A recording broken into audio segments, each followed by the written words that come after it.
Salut à tous, je suis très content de vous retrouver pour cette toute nouvelle vidéo, à nouveau consacrée à notre distribution Kali Linux. Donc vous avez pu voir différentes vidéos sur ma chaîne sur l'utilisation de Kali Linux, sur son installation, sur ses fonctionnalités un peu plus avancées. Mais il faut savoir que ce que l'on avait vu, c'était une installation physique sur une machine, mais cette distribution a la possibilité d'être exécutée directement sur une clé USB.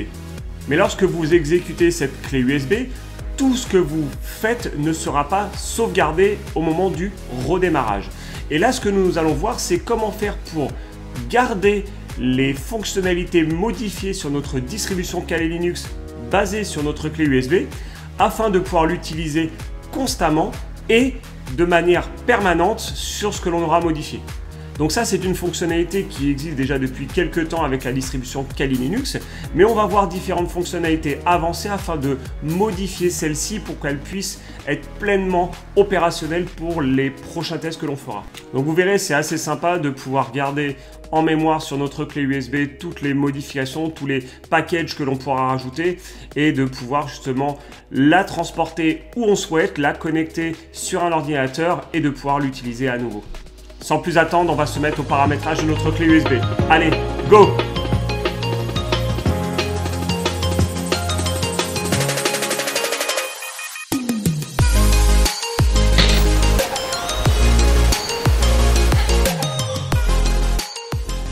Donc pour notre première étape, on va d'abord télécharger le fichier ISO de notre distribution Kali. Donc sur votre moteur de recherche préféré, vous allez taper simplement Kali. Vous validez. Et vous devriez avoir dans les premières recherches le site qui s'appelle kali.org. Donc, vous cliquez dessus et vous allez dans la partie téléchargement où il y a marqué Download. Vous cliquez à cet endroit-là. Et là, vous allez avoir une icône qui s'appelle Live Boot. Donc, c'est ce qui va nous permettre justement d'installer notre distribution sur notre clé USB afin d'avoir une Live USB, une clé USB bootable. Vous cliquez dessus. Vous sélectionnez la version de Kali juste ici et vous cliquez sur la petite flèche qui vous permettra de télécharger. Et là, vous allez bien avoir votre version Kali Linux 2021, donc en fonction de quand vous êtes en train de regarder cette vidéo. Aujourd'hui, c'est la version 2021 4A en version live et pour justement un système en 64 bits. Et on fait enregistrer. Une fois que c'est terminé, on va avoir pour faire la mise en place sur notre clé USB. Maintenant qu'on a récupéré notre fichier ISO, que l'on a juste ici, on va lancer notre logiciel Rufus. Donc ça, vous allez sur le site sur votre moteur de recherche, vous tapez Rufus, R-U-F-U-S. C'est un petit logiciel dont je parle souvent qui permet justement de graver, de mettre justement nos systèmes sur nos cartes mémoire ou sur nos clés USB. On va sélectionner notre fichier image, voilà, qui est juste ici, et on va chercher notre périphérique. Donc avant d'aller chercher notre périphérique, prenez une clé USB. Alors moi, c'est ce que j'ai fait. J'ai trouvé une clé USB avec un très bon temps d'écriture et de lecture. Donc quand vous regardez sur des sites, vous allez avoir justement les systèmes les paramètres par rapport à tout ce qui est lecture et écriture. Dans mon cas, je vais vous partager le lien. J'ai pris cette clé USB. Alors, je la trouve franchement assez excellente. On est sur une clé USB qui est en plus en métal, donc assez solide, de très bonne qualité et avec des très bons taux de transfert. Donc, j'ai préféré partir sur ce type de clé USB parce que quand on met une distribution et qu'on veut vraiment l'utiliser à pleine puissance, bah, il faut quand même avoir un très bon taux de transfert. Donc, je vous mettrai en lien où acheter cette clé USB si vous souhaitez. Alors, elle n'est pas donnée, hein, elle est dans une centaine d'euros.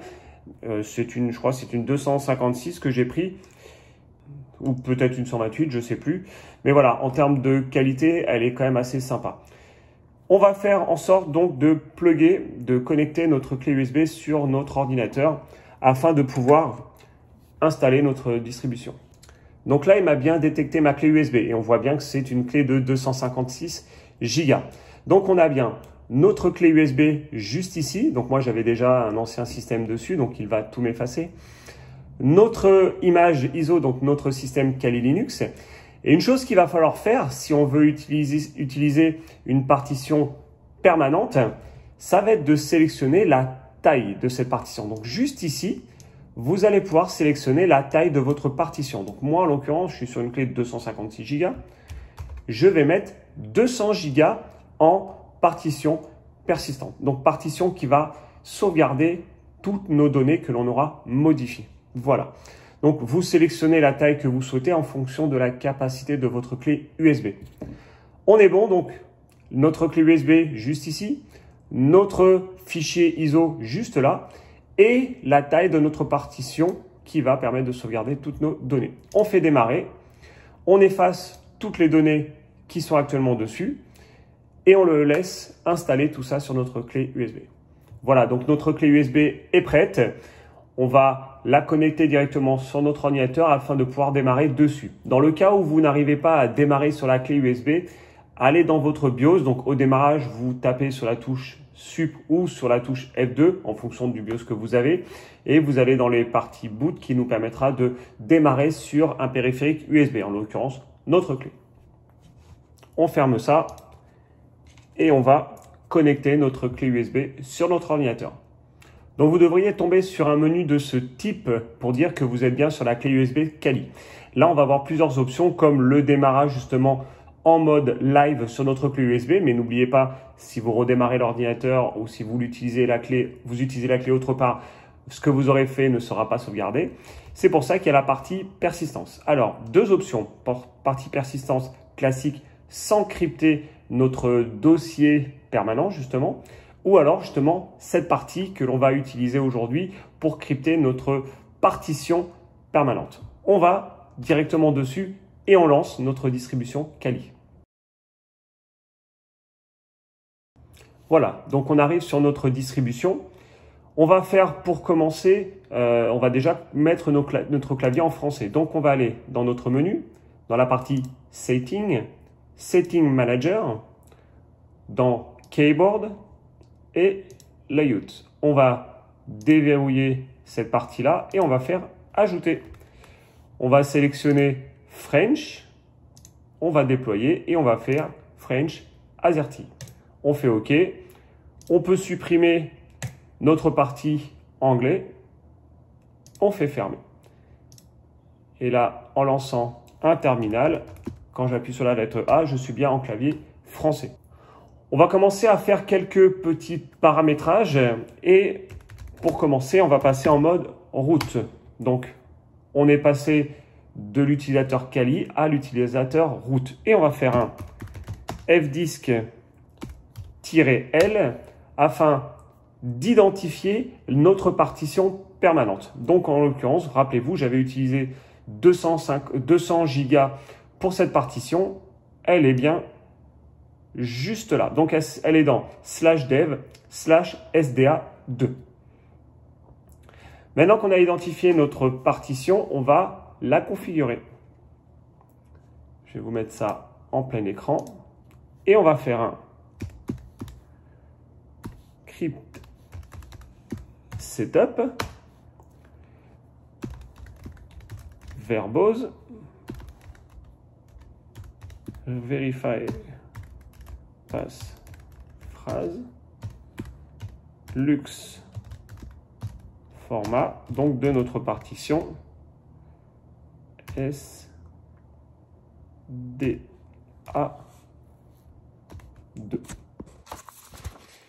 Donc là, en l'occurrence, on va utiliser un logiciel qui nous permettra de crypter notre partition et de pouvoir justement y mettre un mot de passe. Comme ça, pour décrypter cette partition, il faudra simplement rentrer notre mot de passe.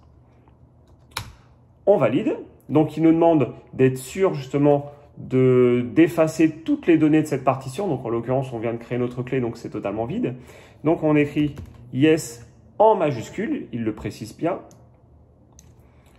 Et on valide. Donc là, il va me demander le mot de passe de cette partition cachée.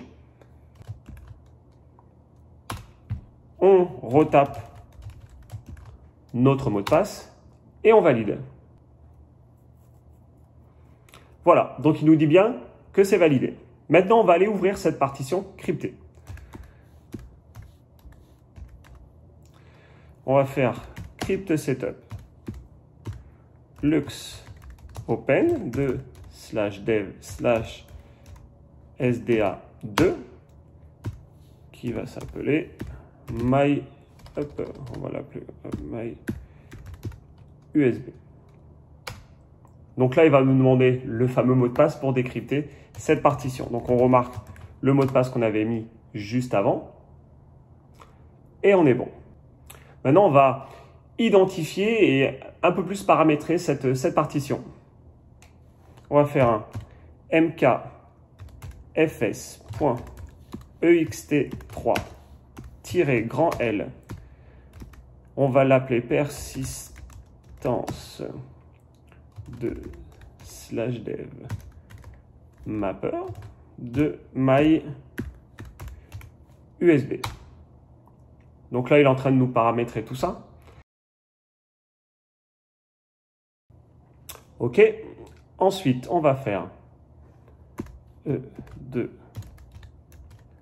label /dev mapper de my USB de persistance. Là, on est bon. Et on va tester le montage et le démontage de cette partition. On va faire un mkdir -p dans mnt my USB. On va faire un mount de /dev mapper my USB. Donc my _ USB. On ne le voit pas spécialement, mais il y a le petit tiret du bas entre my et USB. Vers mnt my _ USB. On valide. Ensuite, un echo de / union vers hop là, mnt my USB et persistance.conf. On va faire un U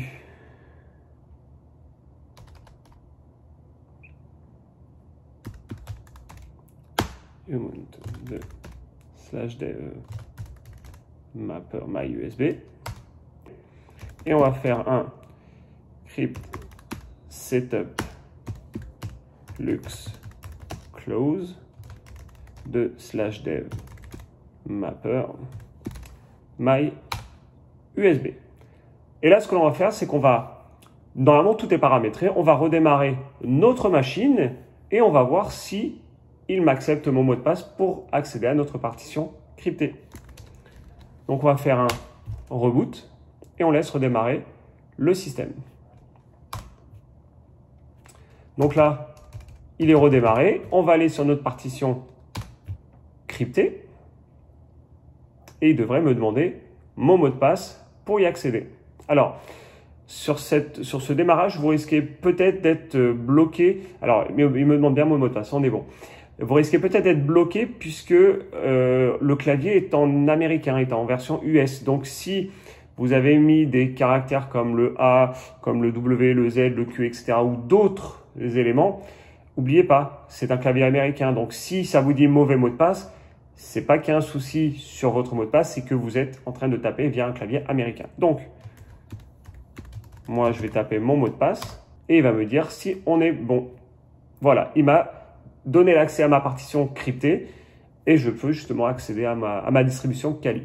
Donc ça, c'était vraiment la première étape, c'est de créer cette partition cryptée, de la paramétrer comme on souhaite et de pouvoir maintenant l'utiliser. Mais il y a des choses que j'aimerais faire davantage sur cette partition. Si ce n'est pas déjà fait, connectez votre distribution à Internet. Donc là, en l'occurrence, moi, je suis bien connecté.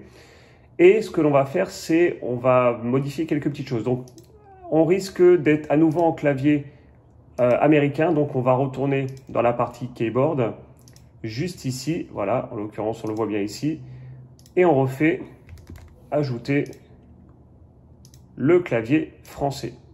On valide, on enlève le clavier anglais et on est bon. On va lancer notre terminal et on est bien en clavier français. Moi, ce que j'aime bien avoir, c'est être sur une distribution avec les droits root permanents. Là, on est sur l'utilisateur Kali. Vous avez remarqué, au démarrage, il m'a logué automatiquement sur Kali. J'ai envie d'être constamment sur root. Donc, on va modifier quelques petites choses. On fait un sudo apt install Kali root login. On le laisse installer tout ça. Voilà. Et on fait un sudo pass wd. Donc là, il va me demander mon mot de passe root. Donc un mot de passe que l'on va créer. C'est nous qui créons le mot de passe. On met un mot de passe. On retape ce mot de passe et on est bon. Maintenant, ce que l'on veut faire, c'est démarrer automatiquement en route et se loguer justement en route. On va d'abord identifier quel est le gestionnaire d'affichage. Donc, on va faire un cat /etc /x11 default display manager. Et là, il me dit que je suis sur LightDM. Alors, vous pouvez être sur LightDM, vous pouvez être sur GDM3. Justement, c'est ça qui va nous permettre d'identifier notre gestionnaire d'affichage. Dans le cas où je suis sur GDM3, vous allez faire un nano /etc GDM3 daemon.conf. Vous validez. Alors, je vous le montre, je ne le modifie pas parce que moi je suis sur autre chose, mais au moins vous savez où il faudra aller.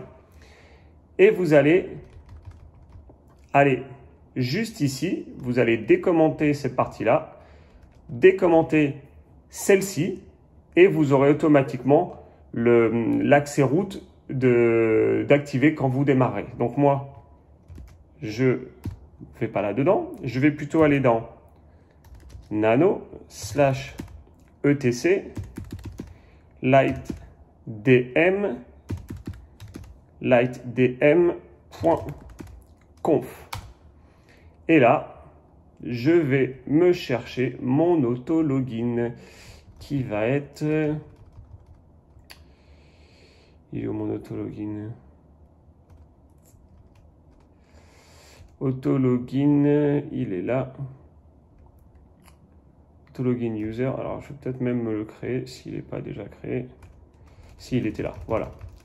Autologin-user, donc là en l'occurrence c'est Kali. Et moi je vais mettre root. Donc ça c'est les deux choses à modifier. Donc soit vous êtes sur GDM3 et vous faites la manipulation dont je vous ai parlé, soit vous êtes comme moi sur LightDM et vous faites ceci. On sauvegarde. Hop. Alors oui. Bien évidemment, vous avez remarqué, je suis encore en mode utilisateur. Donc, on revient là-dessus et on fait un sudo de la commande que l'on vient de faire. On revient à l'endroit où on était. Voilà. Autologin-user Kali. Donc, on va mettre autologin-user root. CTRL X pour sortir. Yes, on sauvegarde. Et on redémarre. Et là, on va voir que on sera passé en mode route. Alors, toujours pareil, en mode route, peut-être qu'on aura besoin de modifier le clavier, mais on va voir ça ensemble. Donc, on retombe sur notre partition cryptée. Il va me redemander mon mot de passe. Donc, on est bon. Donc là, vraiment, rien de compliqué. Vous avez vu, hein, je vous donne vraiment toutes les commandes pour que vous puissiez faire tout ça. Donc, il y a simplement à suivre ce que je vais vous indiquer. Comme je vous dis, la seule chose qui risquerait d'être différente, c'est par rapport au gestionnaire d'affichage. Mais au moins, voilà, vous savez que derrière, vous avez les différentes solutions. Hop, ça, je me l'enlève. Et si je lance mon terminal. Je suis bien en route. Donc, vous voyez, on est logué. Et bon, comme je vous avais dit, je suis bien en clavier américain. Donc, on retourne dans la partie clavier. On déverrouille ça. On fait ajouter. On met le clavier français en AZERTY. On valide. On enlève le clavier anglais. Et je suis en clavier américain. Donc, là, ce que l'on va faire, c'est, je vais vous montrer une autre petite chose. C'est, donc j'utilise toujours deux types d'antennes sur ma distribution Kali. Donc, celle-ci qui est une antenne quand même assez commune, assez ancienne, et celle-là. La seule chose, c'est que celle-ci de base n'est pas installée sur Kali. Donc, il y a toujours une manipulation à faire et je vais vous la montrer aujourd'hui. Donc, pareil, je vous mettrai le lien des deux antennes sur la description de la vidéo et je vais vous montrer comment faire pour installer celle-ci que j'utilise très souvent. Donc, quand on est en mode route, on va faire un... Alors, plus besoin de mettre de sudo, bien évidemment. On fait un apt install railtech-rtl88xau-dkms. Donc ça, c'est la commande qui permettra d'installer notre fameuse antenne Alpha Network, donc référence le AWUS036ACH. Donc ça, c'est un très bon modèle. Et simplement avec cette commande-là, on va pouvoir l'installer sur notre distribution Kali Linux. Donc ça, c'est valable sur notre clé USB, sur une machine virtuelle, sur une machine physique, etc.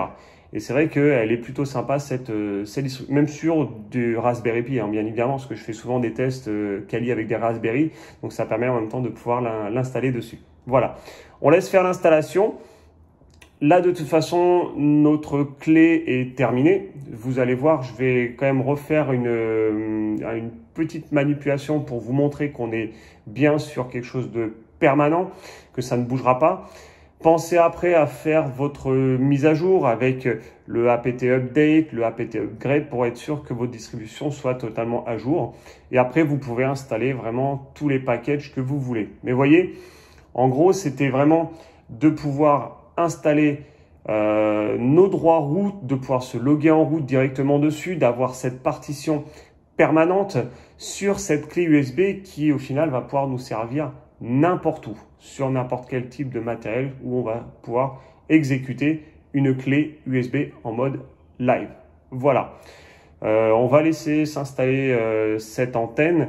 Et après, je vais vous montrer pour que tout soit OK pour l'installation finale, pour l'utilisation finale de cette clé USB. Voilà. Donc là, l'installation de la clé est terminée. On sort de ça.